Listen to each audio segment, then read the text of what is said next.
Presidenti rus Vladimir Putin ka bërë një deklaratë pazakont lidhur me luftën në Ukrainë, duke thënë se mendon që konflikti po shkon drejt fundit.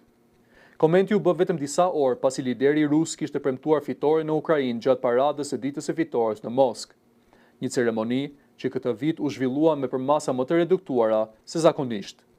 Deklarata e Putinit ka shkaktuar habi mes analistëve dhe gazetarëve që ndjekin prej vitesh zhvillimet në Kremlin.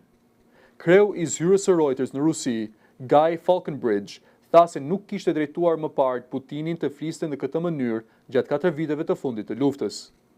Sipas tij, presidenti rus është zakonisht shumë i kujdesshëm me fjalët dhe deklaratat publike. Në komentet e tij, Putin tha se çështja po shkon drejt përfundimit, pa dhënë detaje konkrete se çfarë nënkupton kjo për luftën në Ukrainë apo për negociatat e mundshme. Ai shtoi gjithashtu se do të ishte i gatshëm të diskutonte marrëveshjet e reja sigurie për Europën dhe përmendi ish-kancelarin gjerman Gerhard Schröder si partnerin e preferuar për negociatat. Ndërkohë, Rusia vazhdon ofensivën ushtarake në rajonin e Donbasit.